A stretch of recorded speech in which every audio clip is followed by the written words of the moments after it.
Meus irmãos, a paz do Mestre Jesus esteja com todos vocês. Que o Senhor abençoe quem me ouve, que o Senhor possa falar conosco sempre por intermédio da sua palavra. O texto para nossa breve reflexão, irmãos, encontra-se hoje em 1 Coríntios capítulo 5. Nós vamos ler o verso 12. Diz assim: Não cabe a mim julgar os de fora, mas certamente cabe a vocês julgar o que estão dentro. E Deus julgará os de fora. Portanto, eliminem o mal do meio de vocês. Glória a Deus. Irmãos, esse texto aqui, ele é um pouco difícil de reflexão e de entendimento dele, porque o próprio Paulo diz para nós que a letra mata e o espírito vivifica. Eu quero montar com vocês um trilho que no final a intenção é trazer cura e salvação. E eu sinto muito temor novamente no meu coração de pregar essa palavra, porque quando o Senhor me trouxe, uma das coisas que eu tenho pregado para vocês é que o Senhor não veio condenar, não veio destruir a vida, e Ele não veio para os justos, mas sim chamar os pecadores a arrependimento. E essas três realidades do chamado, do ministério de Jesus para a nossa vida, eles têm que estar latentes, de que Deus é bom. Mas aqui está falando de disciplina de um irmão. Quando nós olhamos o texto ao olho nu de 1 Coríntios 5, nós vemos que Paulo está disciplinando um irmão. E esse irmão, embora a palavra não fale, alguns estudiosos acham que ele era presbítero da igreja de Coríntios. E ele tinha uma imoralidade sexual, que era justamente que ele praticava incesto com a sua madrasta. Ele e a sua madrasta mantinham relações e tinham orgulho disso.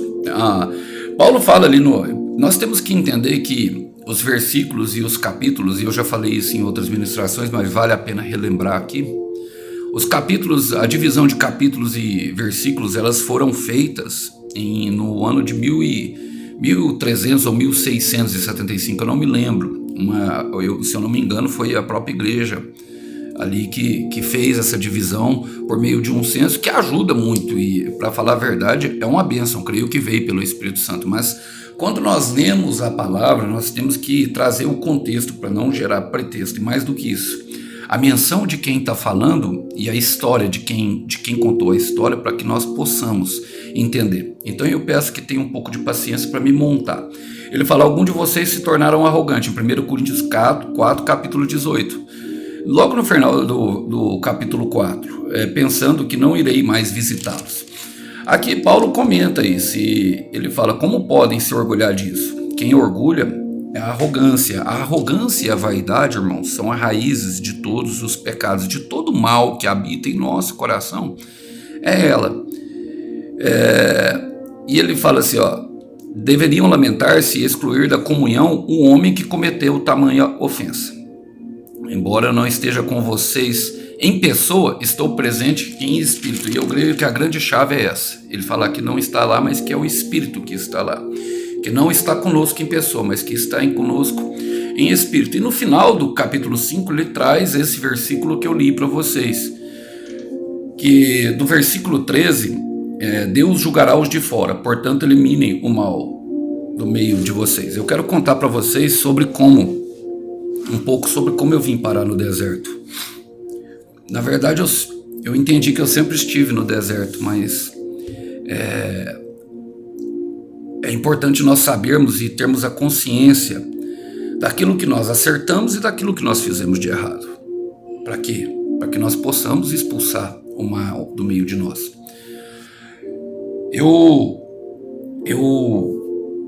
Quando eu me dei conta, assim, eu aceitei Jesus e a vida estava indo muito bem. Eu comecei a viver por aparências de religiosidade. Logo fui ungido, obreiro. Eu tinha um espírito serventil muito grande.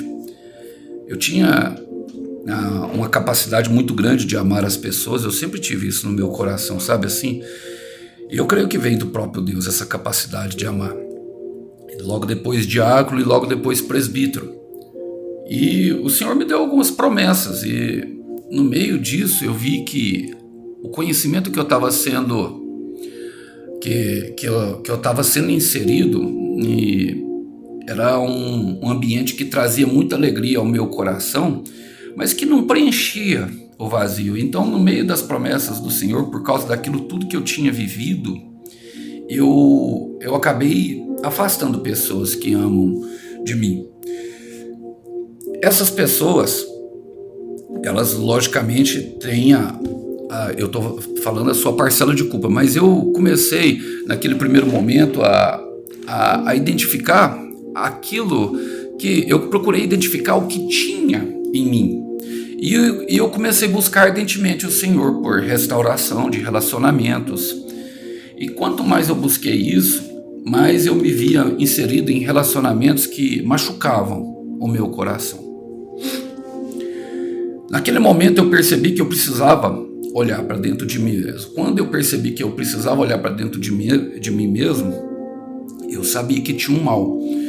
Em Isaías 14, do versículo 12 ali ao 14, conta a história de como Satanás foi expulso do paraíso. Ele deixou o orgulho e a vaidade entrar dentro do coração dele. Em Ezequiel 28, conta que como Deus fala com ele, que expulsou ele num relance de olhar. A palavra fala expulsou. E num relance de olhar, porque ele tinha deixado que a maldade, o Senhor tinha olhado a maldade que estava dentro do coração dele. Esse texto que eu li para vocês, Deus julgará os de fora, portanto elimina o mal do meio de vocês, está em Deuteronômio, capítulo 17, versículo 7.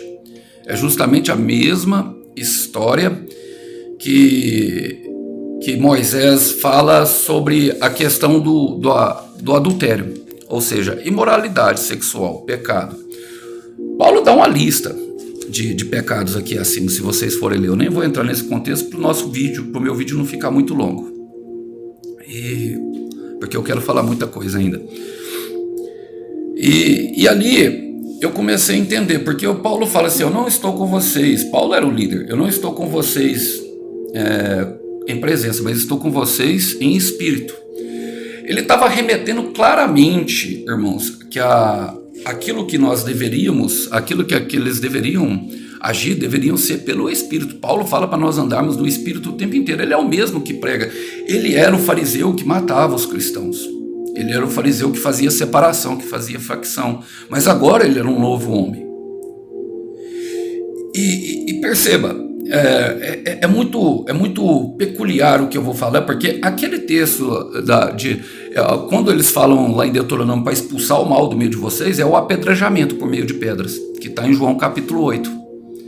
Então, quando nós vamos fazer uma análise de um texto, nós temos que lembrar que o Espírito vivifica, mas que a letra mata.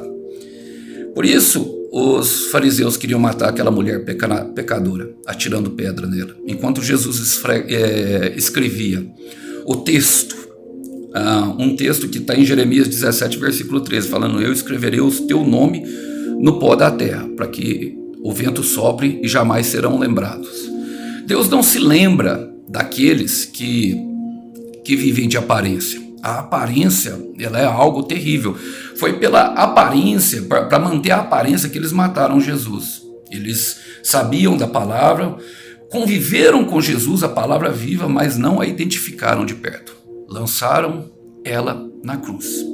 E eu quero ler com vocês, mesmo sabendo disso, de toda aparência, de toda mentira, eles insistiram em jogar Jesus na cruz, sabe? Mesmo talvez vendo que ele teria, mesmo vendo todos os sinais, todas as maravilhas, eles insistiram em viver na aparência dele, que é a arrogância e vaidade, que é o fruto que é a raiz de todo o pecado. Mas o mesmo Paulo escreve aqui em Romanos 8, capítulo 6. Romanos 8, capítulo 6, versículo 6, diz assim, sabemos que a nossa velha natureza humana foi crucificada com Cristo, para que o pecado não tivesse mais poder sobre a nossa vida, e dele deixássemos de ser escravos, pois quando morremos com Cristo, fomos livrados do poder do pecado. Então, uma vez que morremos com Cristo, cremos que também com ele viveremos. A grande questão que Paulo está falando aqui, expulsar do meio de nós, é expulsar a velha natureza, o velho homem. É a luta, em que nós fomos inseridos a partir do momento em que aceitamos Jesus. E é por isso que às vezes nos sentimos tão angustiados. 1 de Pedro 2, ele fala no versículo 9, não estranheis passar pelo fogo ardente da provação. E quando eu percebi, irmãos, eu quero voltar aqui, o Senhor me levou ao meu passado. Ele me levou a um lugar de cura. O Senhor quer nos curar por completo. A intenção do Senhor é curar. Então por isso Paulo fala, não cabe a mim julgar os de fora, mas certamente cabe a você julgar os que estão dentro. E ele está falando justamente dos nossos pecados, de nós olharmos. Eu sempre, na minha caminhada, eu comecei a ficar aficionado com plantas. Vocês podem ver que eu olho bastante aí, eu posto bastante o girassol. O girassol apareceu em um momento único da minha vida, mas essa aqui é uma Bíblia que o meu avô me deu. E ela é uma Bíblia da Igreja Católica, que tem o nome de Ave Maria. E o Senhor queria que eu lisse ela. Eu gosto de ler as minhas aqui. Eu tenho 3 ou 4 Bíblias. Aqui eu já cheguei a ter 6, 7. Mas hoje eu tenho umas 4 ou 5, eu nem sei quantas, não contei. Mas E sabe como que o Senhor conversa conosco, meus irmãos? A maioria das vezes é nos nossos pensamentos, nos levando. Ele conversa conosco no nosso interior. Quando ele se silencia e nós silenciamos, há um poder no silêncio que nos conecta ao Espírito dele. Você já experimentou conversar com Deus em silêncio? Bom, eu quero ler para vocês o que está escrito aqui. A dedicatória do meu avô dessa Bíblia. Meu avô já é falecido. Diz assim: ao Alisson, hoje vejo uma roseira com 3 rosas desabrochando, perfumadas, viçosas e lindas. Uma delas começou uma luta há 20 anos atrás. Era meu aniversário de 20 anos. E 6 meses. É você, Alisson, esta flor. Remoendo o túnel do tempo, vejo um pequenino sentado ao meio-fio da calçada, esperando por horas pelo seu pai, que não chega. Quero falar com vocês sobre isso aqui. O meu pai, ele era viciado em carteado, e por causa disso, esse foi um dos motivos que ele e minha mãe se divorciou. Ele também traía muito a minha mãe. E isso me levou a um lugar de dor muito grande, porque o problema em si, meus irmãos, não é o pecado, é a raiz, é aquilo que causa, o que causa a repetição, o que causa a escravidão, a dor a qual nós queremos aliviar. Nós precisamos curá-la, e para isso o Senhor vai nos levar, às vezes em situações lá atrás. E por causa disso, a minha mãe se separou dele, e a minha mãe trabalhava muito, então isso produziu em mim insegurança, falta de paternidade, uma necessidade de aprovação dos outros e um sentimentalismo exagerado. Eu era muito sentimental ao ponto de que minha mãe ia trabalhar. A minha mãe fala que eu ficava com febre para que ela voltasse. Sabe, minha mãe muito rígida, e eu ficava com a minha avó que era muito rígida, então fui criado com muita rigidez, pessoas que eram ali, sabe, na lei. Eu não estou aqui julgando a minha mãe não, meus irmãos, eu perdoei todo o mal, ela fez na maior das tentativas, das boas intenções, mas como todas as pessoas erram, assim como eu errei. E enquanto eu não li isso, sabe, até o Senhor, depois de muito tempo aqui na minha caminhada, no meu deserto, quando Moisés falou para eles apedrejarem, eles estavam no meio do deserto. Deus tinham tirado eles do Egito, eles estavam na caminhada do deserto, estavam expulsando. Foi na minha solidão, o Senhor me colocou sozinho para me ver o que precisava ser lançado fora, algumas coisas do velho dos homens. E como a palavra fala que um abismo gera outro abismo, irmãos, pornografia, eu fui viciado em jogos, sabe, carência emocional muito grande, as drogas, eu já falei, todas elas, o Senhor foi derrubando um por um. Mas o que eu fiz? Em vez de me concentrar, sabe, na promessa, naquilo que o Senhor tinha falado para mim, eu comecei a concentrar as minhas orações totalmente em mim. Não totalmente, mas 60%. Não deixe de orar pela promessa, não. Era uns 70%. 70% em mim. Não deixe de orar pela sua família, não deixe de orar pelas coisas que lhe importam. Mas é necessário, sabe, a gente se concentrar em nós. Nós devemos expulsar o mal no meio de nós. Essa autoridade nos foi dada quando Jesus morreu na cruz. E é uma luta, irmãos. Dói muito. Dói muito. Eu sei que eu estou pregando aqui para pessoas que estão passando por isso. E nessa luta nós caímos. Muitas vezes eu tive recaída. As drogas foi um processo de 3 anos. A pornografia foi um processo de mais ou menos uns 5 anos, recaindo. O jogo foi mais rápido. Quando eu parei com as drogas, automaticamente. Mas o Senhor foi eliminando a insegurança do meu coração, foi eliminando todo aqueles sentimentos que não ajudavam, todo o medo, toda a forma de viver por aparência, principalmente toda mentira. Mas uma coisa eu tive que fazer, deixar a mentira de lado. O Senhor caminha em verdade, nós não podemos ofertar ao Senhor nada mais do que a verdade, porque Ele é a verdade. O pai da mentira é o diabo e Ele conhece o profundo do nosso coração.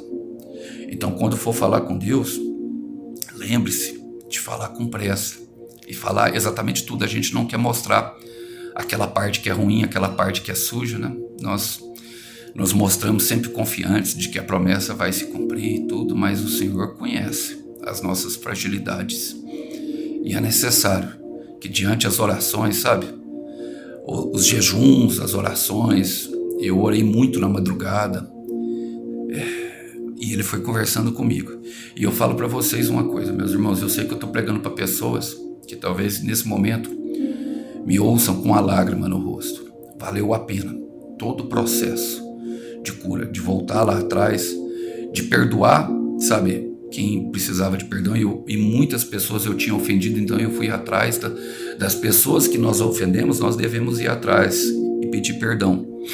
E das pessoas que nos ofenderam, nós devemos entrar nesse lugar secreto e liberar perdão para Deus. E demora, algumas pessoas demoram muito, porque o grau de ofensa é muito grande, mas jamais desista do processo, porque no final de tudo vale bem. Quando Paulo termina a epístola, o capítulo 5, ele fala ações judiciais contra os irmãos. Ele fala, quando algum de vocês tem um desentendimento com outros irmãos, como se atreve a recorrer a um tribunal, a pedir injustos que decidam a questão em vez de levá-la ao povo santo. O que ele está falando é que tudo nós devemos resolver entre nós que conhecemos Jesus, porque o povo de lá, essas pessoas, ele fala ali no versículo 5, não deixar o fermento humano entrar. E era o fermento que o Senhor Jesus estava falando, saduceus, fariseus e toda a hipocrisia que vinha por parte dos políticos ou de Herodes. Nós devemos resolver esses assuntos. Nós fomos chamados a uma reconciliação com Deus, como está em 2 Coríntios capítulo 5, ele volta a pregar, do versículo 18 ao 20. E muitas pessoas estão inimizadas justamente por causa desses fermentos que nós deixamos entrar em nosso coração, que provocaram os pecados. Os nossos traumas, as nossas feridas sangram nos nossos relacionamentos. E é necessário que nós tenhamos uma cura completa delas, para que possamos assim viver o que Deus tem preparado para nós. O velho homem já não existe mais. Há algo novo para você, meu irmão. Há algo novo para você, minha irmã. Entregue para Deus nas suas madrugadas, nas suas orações. Não perca tempo ao orar, sabe? Ore pela promessa sim, mas ore muito por você. Que Deus abençoe, que vocês possam ficar com essa breve reflexão. A paz do Mestre esteja com todos.